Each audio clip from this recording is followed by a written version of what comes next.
Bonjour et bienvenue dans l'édition du 27 mai de La Chapelle Info. Voici les titres. Des petits écoliers apprentis boulangers. Et l'actualité en bref.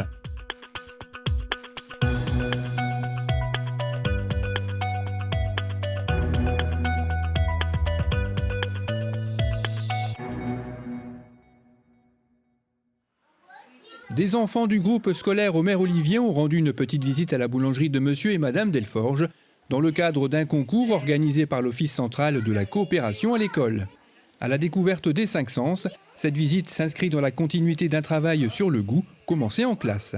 Je tenais particulièrement à remercier les parents de Pauline qui sont boulangères et qui ont un magasin ici sur la Chapelle et qui ont eu la gentillesse de nous accueillir et de nous offrir tout ce qu'on pourra manger bientôt. Nous préparons un concours dans le cadre de l'OCCE. Ça fait plusieurs années que nous y participons. Nous avons gagné déjà 3 fois un prix départemental. Cette année, nous avons eu un prix d'honneur à Paris au mois de mars. Et je reconduis le travail avec mes élèves. Cette année, le thème est la découverte des 5 sens. Donc j'ai trouvé que la boulangerie-pâtisserie correspondait exactement aux attentes, à mes attentes, pour construire ce petit dossier avec eux. Donc on a évidemment le toucher, on a la vue, on a eu l'odeur, on a eu aussi le goût. On a fait du pain brioché, on a eu du pain blanc, on a découvert les différentes farines. Donc c'est une expérience aussi à revivre en classe. On a un petit potager, on a récupéré une année des graines de blé dans une ferme.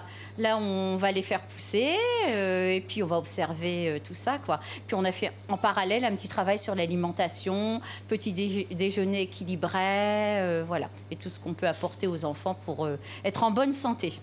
Comment fabriquer une tortue en viennoiserie? C'est ce que les enfants ont pu découvrir grâce à un atelier très bien organisé par des commerçants heureux de pouvoir partager leur savoir-faire. Alors pourquoi on peut pas mettre du chocolat? Parce que si on met au four, ça va faire quoi? Ça va fondre. Bah voilà. Donc on peut pas mettre du chocolat. J'ai passé un super moment. Je crois que c'est le deuxième groupe de Madame Agler qui vient, puisque il y a 15 jours on avait reçu un groupe également. Bah, c'était super, quoi. On a passé un bon moment. J'ai voulu leur montrer ce que c'est que le métier de boulanger, tout simplement, ce qui est l'artisanat surtout, comment on fabrique les petits pains, les croissants. Je leur ai montré comment fabriquer une tortue en viennoiserie. On a parlé différentes farines, on a montré pas mal de choses aux enfants. Et je crois qu'ils repartent avec le sourire, ils repartent chacun avec un petit pain, leur pain avec leur prénom dessus. Donc c'était vraiment un très bon moment passé avec les enfants.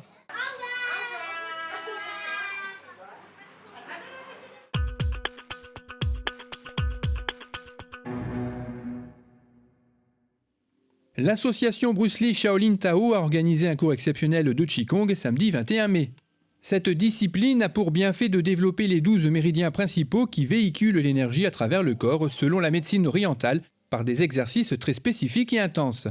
Ces exercices ont été élaborés dans le but de préserver la santé et d'accroître l'énergie vitale. Sa pratique se fonde sur 3 principes: le contrôle du mouvement, qu'il soit lent et détendu ou rapide et vigoureux, l'attention à la respiration naturelle qui accompagne le mouvement, et le contrôle de la pensée qui dirige le chi, le souffle, à l'intérieur du corps. Les réseaux de circulation du chi dans le corps sont les mêmes qu'en acupuncture. Ce cours était payant au profit de l'association Vivre Heureux. La fin de l'année scolaire approche et avec elle les traditionnelles fêtes d'école. Eh bien ce sont les enfants de l'école Notre-Dame de Lourdes qui ont ouvert les festivités samedi 21 mai avec un spectacle intitulé « Bienvenue chez nous ».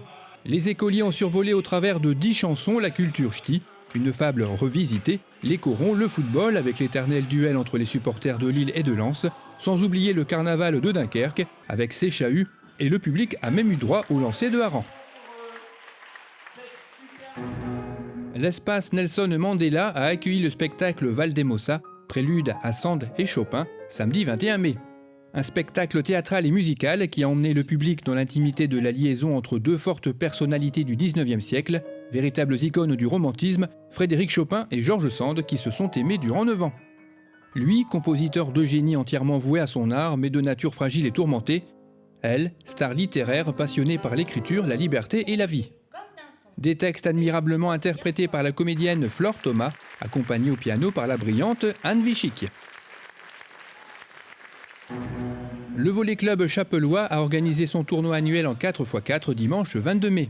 Les salles bleues et vertes du complexe sportif ont été réquisitionnées pour accueillir les 6 terrains nécessaires au bon déroulement de cette 3e édition, qui a rassemblé 104 joueurs répartis en 25 équipes mixtes, dont la moitié d'habitués, qui jugent ce tournoi comme un incontournable.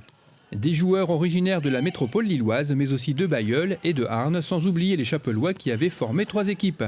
Les matchs se sont enchaînés tout au long de la journée, une très longue journée puisque les vainqueurs ont été désignés en tout début de soirée. C'est l'équipe de Los qui remporte ce tournoi devant l'équipe d'Aluin. La Galerie 37 accueille une exposition de l'artiste seclinoise Annie Hackett intitulée Gyotaku.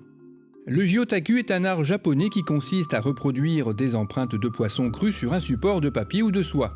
L'artiste aime travailler sur les symboles, le poisson symbole de vie et de force, et le cycle de la vie, la naissance comme le printemps, la profusion comme l'été, la pêche comme l'automne et la transformation comme l'hiver, pour repartir ensuite vers un nouveau cycle. C'est alors qu'apparaissent les papillons, symboles de renaissance, d'élévation et de métamorphose. Réalisés avec des nageoires et des queues de poisson, les papillons libérés s'envolent vers leur nouvelle vie. Tous les gyotaku de cette exposition sont réalisés dans la tradition, mais avec des touches parfois plus personnelles. Sont également présentées des céramiques de Haran en raku et quelques toiles. Une exposition à voir jusqu'au 11 juin 2016, au 37 rue Marle à La Chapelle, le samedi après-midi uniquement, de 15h à 18h30.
Cette édition est à présent terminée, merci de l'avoir suivi. Rendez-vous le vendredi 3 juin.